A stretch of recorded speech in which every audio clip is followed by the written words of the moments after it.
Hi, Grand Oak families. Thank you for watching this screencast. We are going to talk about the new ways we are identifying gifted kids in CMS. I'm Ashley Dar. If you would like to contact me, my email and phone number are on the screen. So, the purpose of this screencast is to tell you how North Carolina defines giftedness and to share with you how CMS screens for gifted identification. We're going to look at the North Carolina definition for giftedness. North Carolina identifies kids as academically or intellectually gifted, and we're looking for kids who perform or show the potential to perform at substantially higher levels of accomplishment when compared to their age peers. These kids exhibit high performance capability in intellectual areas, specific academic fields like reading or math, or both. Because of these special needs, these kids require differentiated educational services beyond the traditional grade level curriculum. And we know that kids with these gifted potentials and gifted performances, these kids exist in all demographics and personality types. So here is how CMS identifies kids as gifted. There are 5 identification labels, which you can see down the left-hand side. The first 3, so AI, which is academically and intellectually gifted, IG, which is intellectually gifted, and AG, which is academically gifted, they would encompass both math and reading, whereas the last 2, academically gifted in reading and academically gifted in math, are single subject identifications. There are multiple pathways for kids to identify in a variety of capacities, and our definitions align with our state definition of gifted. You'll see the pathways to identification part, and it talks about number of points needed. These points we're going to talk about in just a little bit with the identification rubric. So, how does CMS screen for giftedness? Well, it mostly happens in 2nd grade, and it's a best practice to screen all students. And so, every student receives at least 2 opportunities to be screened for gifted identification. So, we use formal criteria, which would involve the COGAT, which is an aptitude test, and the IOWAs or ITBS, which is an achievement test. And we also use informal criteria, such as the gifted rating scales, which every 1st grader has completed on them. This screening process is comprehensive and it is aligned to our service model, and it provides the kids with multiple ways to be identified as gifted. So looking at the timeline, the first 2 boxes in this flow map are kind of a light green. These 2 opportunities are available to all kids. So in the spring of 1st grade, the 1st grade teacher completes a gifted rating scale for every 1st grader. And then in the fall, so what just happened now, every 2nd grader takes the COGAT, which is the cognitive abilities test. Other opportunities are available once certain criteria are met. So the other opportunities include taking the Iowa, which is an achievement test, and participating in the portfolio process. So the gifted rating scale, or the GRS, it is an informal way that we are able to identify kids for potential gifted identification. We look at 6 domains, including intellectual, academic, motivation, creativity, leadership, and artistic talents. And again, the 1st grade teachers complete these scales on every 1st grader. The cognitive abilities test, or the COGAT, is what your 2nd grader just took at the end of September, beginning of October. The COGAT is an aptitude test, and it measures general reasoning and problem-solving skills. The kids took this test over the span of 3 days. They tested each day for about 50 minutes. So the first day that they tested, they took the verbal battery, which assesses their language base, including vocabulary. There are no words on the COGAT that the kids see. Everything is in pictures and in numbers. So it's not assessing their ability to decode words, it's assessing their language base. The second day of testing was the quantitative battery. And so that test is going to assess mathematical concepts, patterns, and relationships. And then the final day of testing was the nonverbal battery, which assessed the kids' reasoning using pictures and shapes. On the letter that was sent home in Friday folders, you have an ability profile code, which we'll talk about in a moment. So, your kids' COGAT scores that came home in Friday folders, it's important to know that the scores are percentiles and not percentages. So, if your child scored at the 75th percentile, it's not the case that he or she got 75% of the test right. It's that he or she performed the same or better than 75% of the kids who took this test. We look at the age percentile ranks, and so we're comparing kids who are the same age, and we look at the national norms. So the percentiles are going to be comparing your child to the performance of other kids across the country. It's not just kids at Grand Oak or in CMS. You can visit the website listed there. It's also listed on the results letter. And you can input that profile code that I wrote on the results letter. It's going to be a number and then a letter and then possibly a Q, N, or V plus or minus. And that will show you some ways that your child might learn best based on how he or she performed on the COGAT. So this is the Iowa assessment, which is an achievement test that the kids take in reading and math. Kids qualify to take this test if they score at the 77th percentile or higher on one of the COGAT batteries or on their overall composite from the COGAT. Another way that kids can qualify for gifted identification is through the portfolio process. Kids are able to qualify for the portfolio process based on either COGAT scores or GRS scores.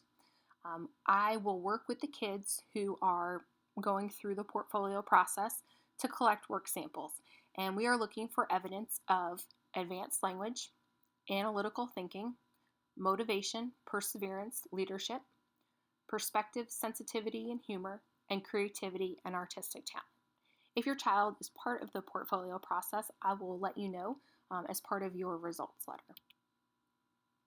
So, kids who are eligible for the portfolio process have received either gifted rating scales from their first grade teacher or have a certain score on the COGAT. So, the gifted rating scales, we look for kids who have scored at the 84th percentile or higher in 3 or more areas from the gifted rating scale. At least one of those areas must be in intellectual, academic, or creativity talent areas because those align with our definition and model for providing gifted services. Kids who score on the overall age composite VQN, which is going to be the verbal, quantitative, nonverbal part of the COGAT. So if they score in the 77th to 88th percentile, and they do not identify as gifted after achievement testing, which is the IOAs or the ITBS, then those kids are eligible to participate in the portfolio process.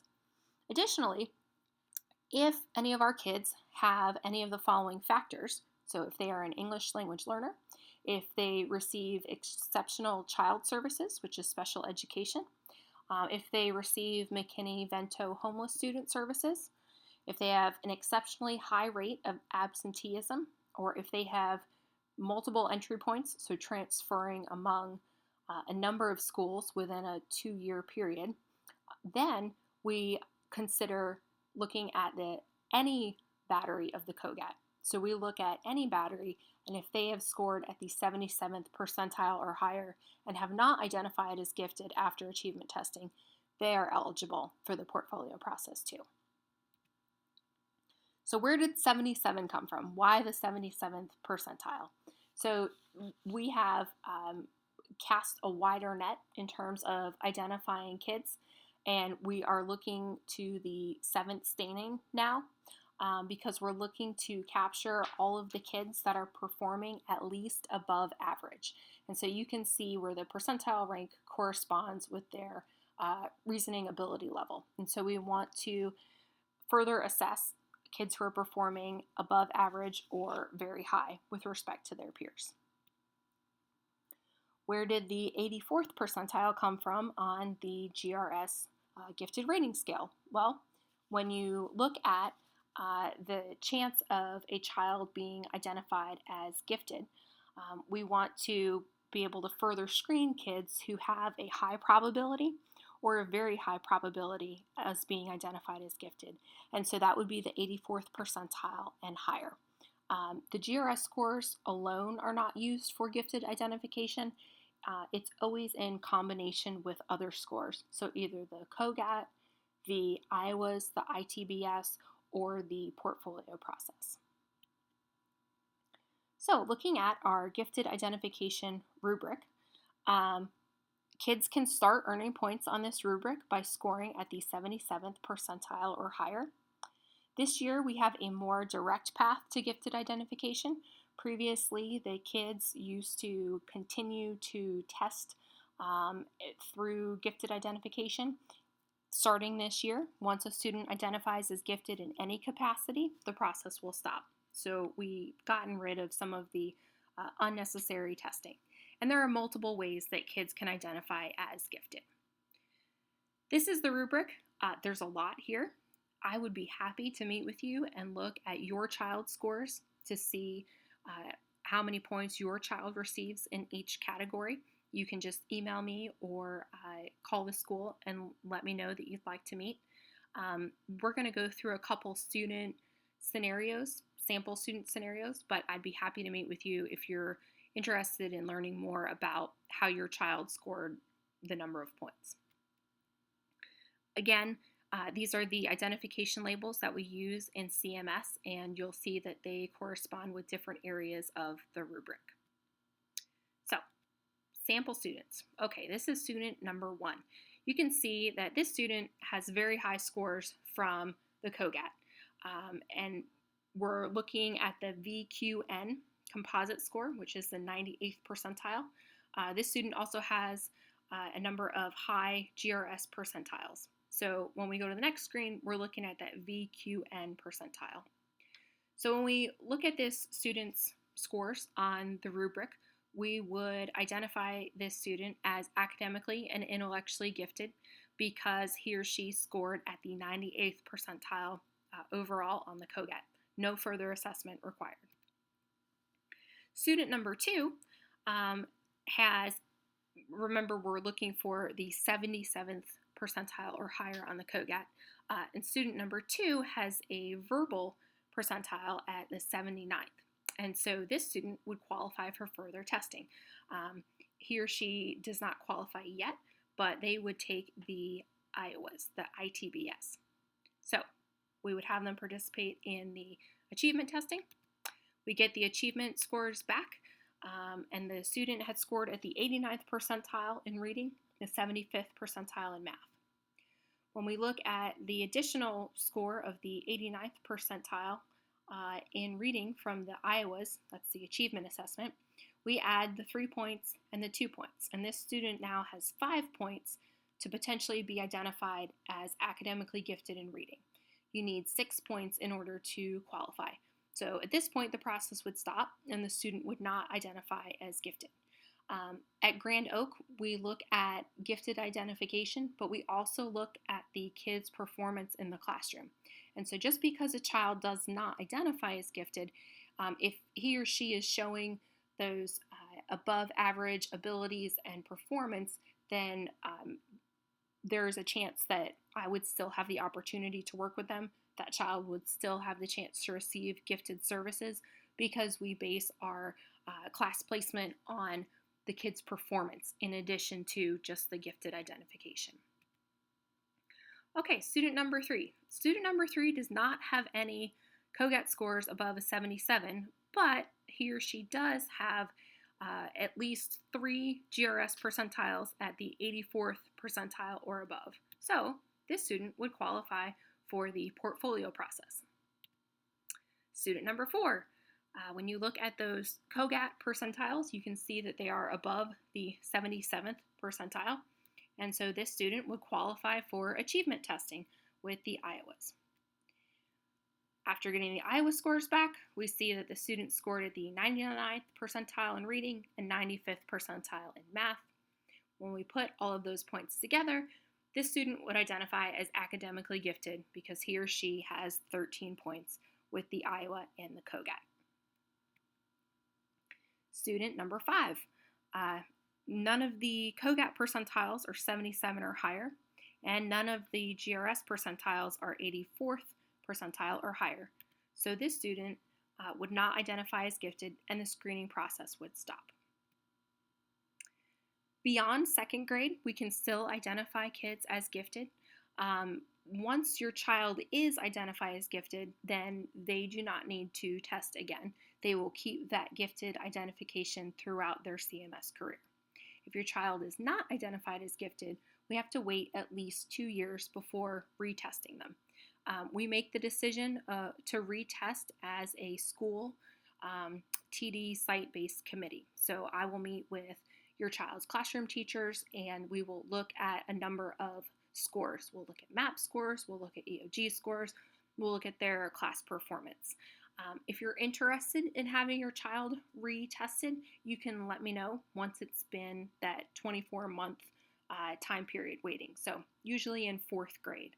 I need your permission before I assess a child, and so if your child will be reassessed, you'll receive information home and the exact dates of the testing, and I'll need your signature before that process can continue. If you have any questions, I'd be happy to talk further with you.